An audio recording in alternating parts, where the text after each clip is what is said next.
on that.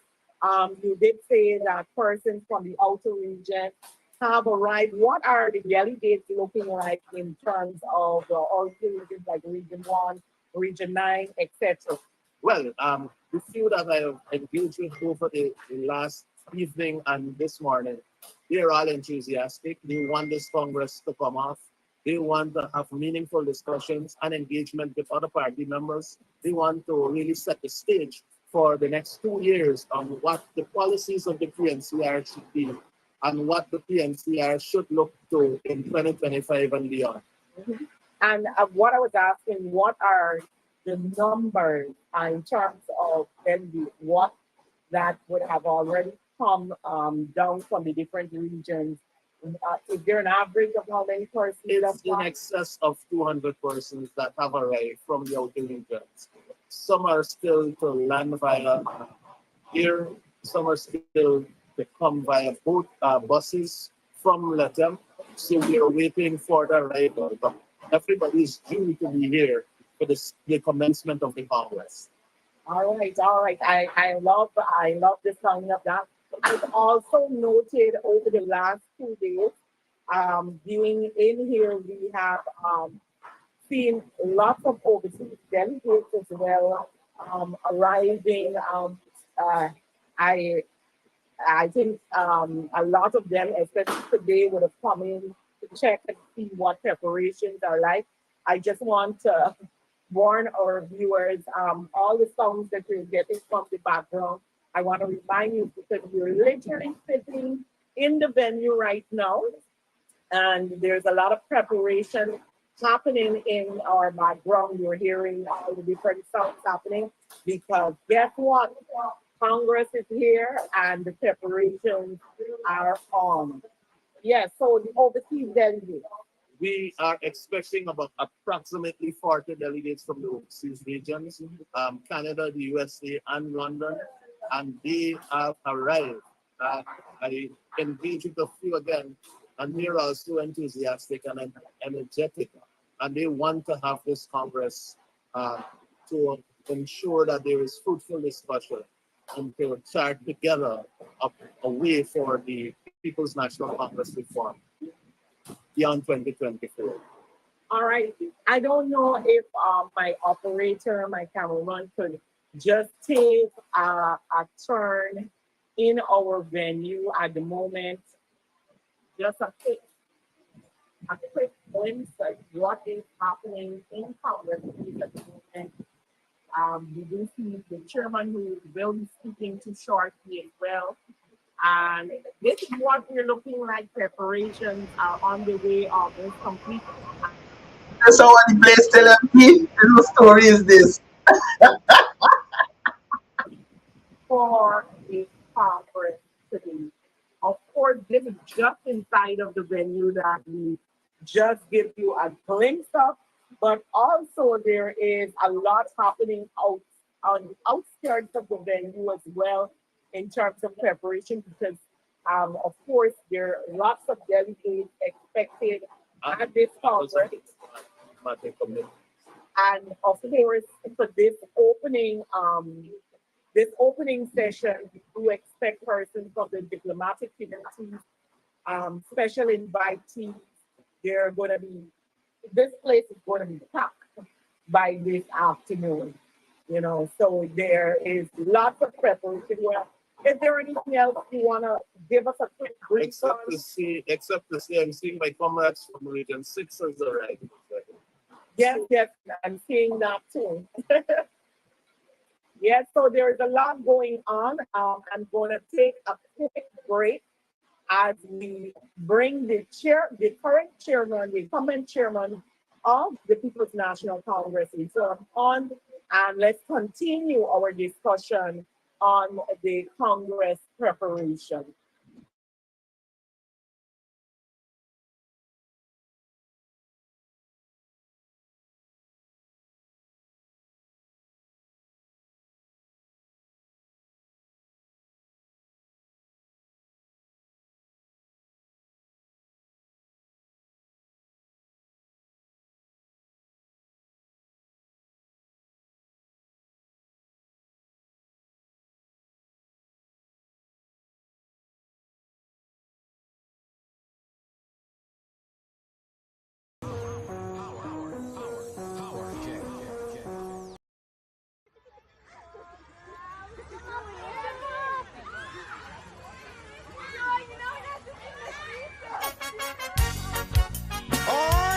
and we are back with you.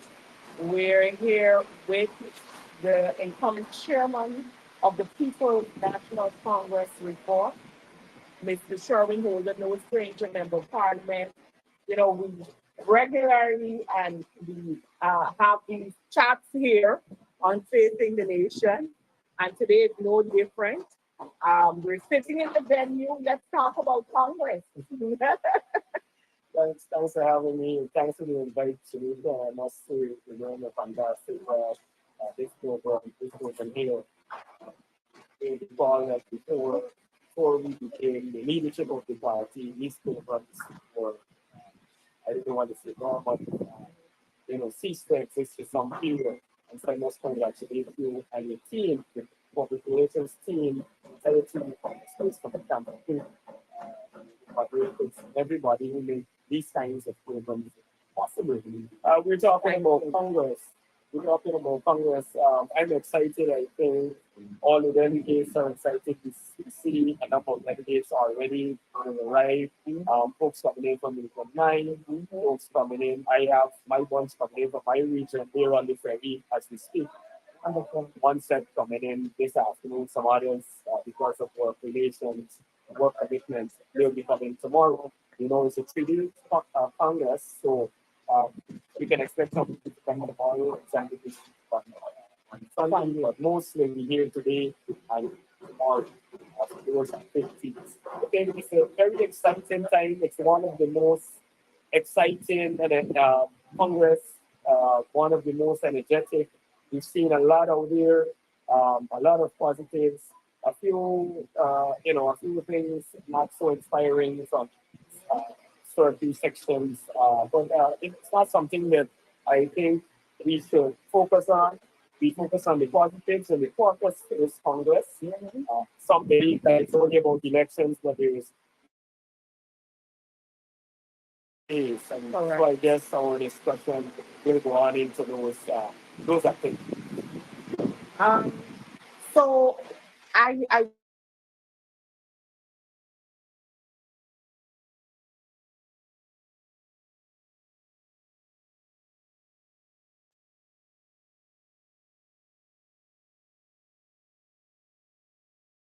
that you just said we don't want to deal. What is your view in terms of the little what we will call somewhat negative publicity we've had over, I'll say, the last 2 days? You had this court order matter that was, of course, dealt with today. And of course, we see some of the candidates saying that they're pulling out. I don't know if correspondences would have gone in that direction. But let's just tap on that and as we go forward. Yeah, certainly.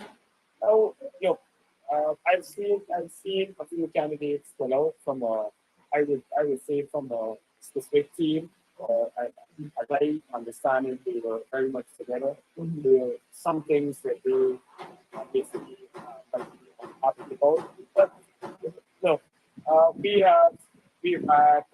announced over 119 candidates for various positions. So I don't see that being a real impact on the process here. We have maintained a transparent process. We are very bold as a party over the last 2 years to open up this process so members, you were there. The cameras were there for our nomination process.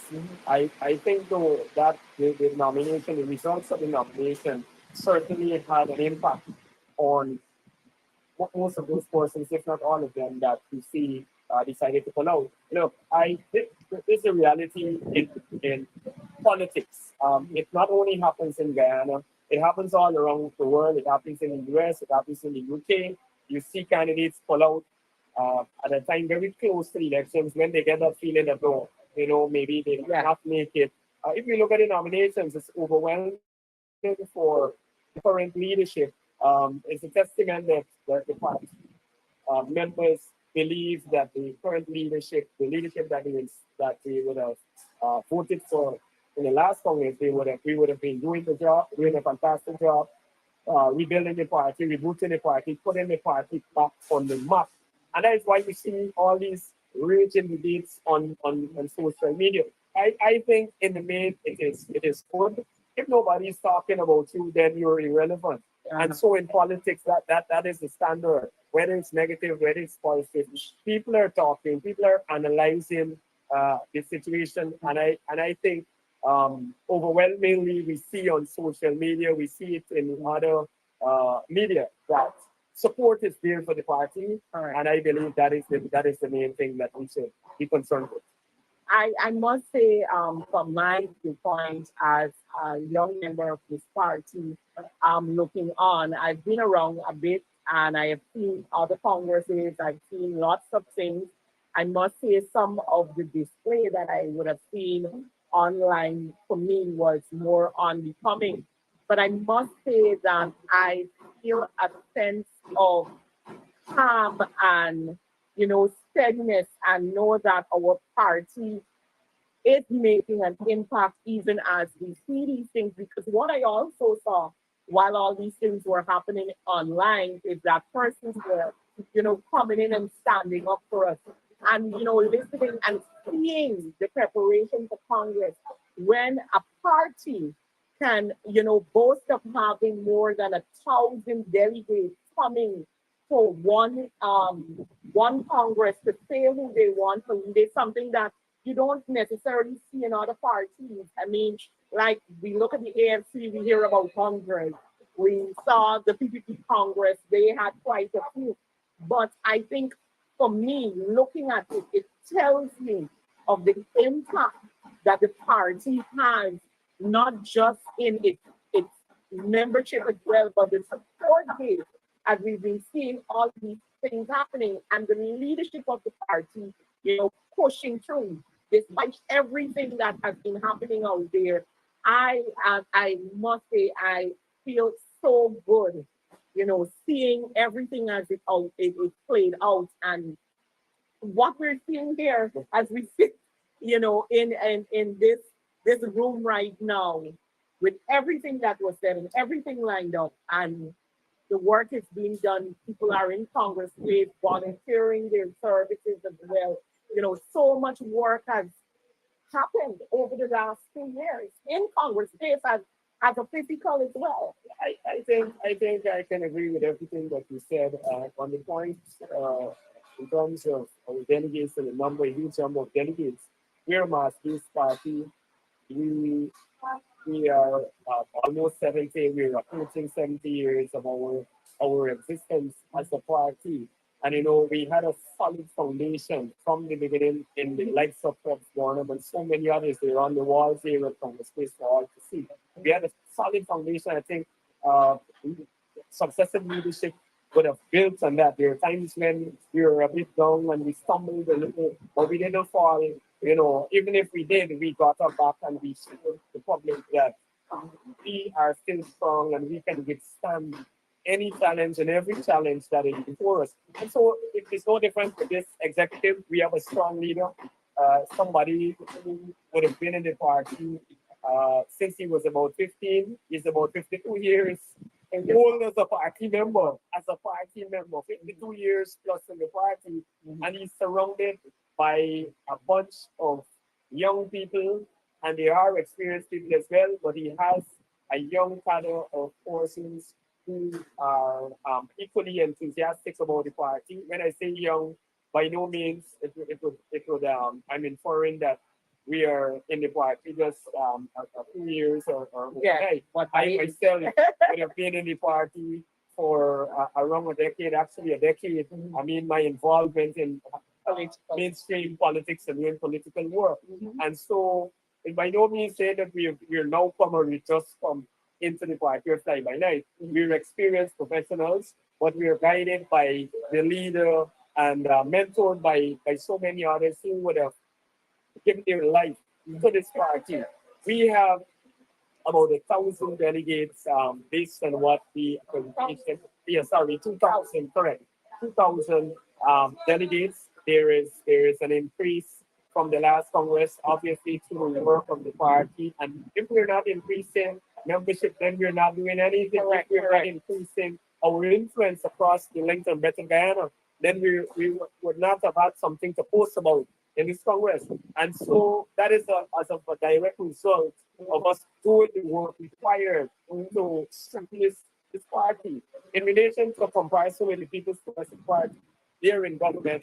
They have, and we see what they have been doing, utilizing all the resources, the resources of the people of this country, and they're utilizing it to advance their cause. We're in opposition. There are many out there who would like to come here, but they can't. You know, maybe we can have 4,000, 5,000 persons, but there are many out there because of the vindictiveness of the People's Progressive Party and the way how they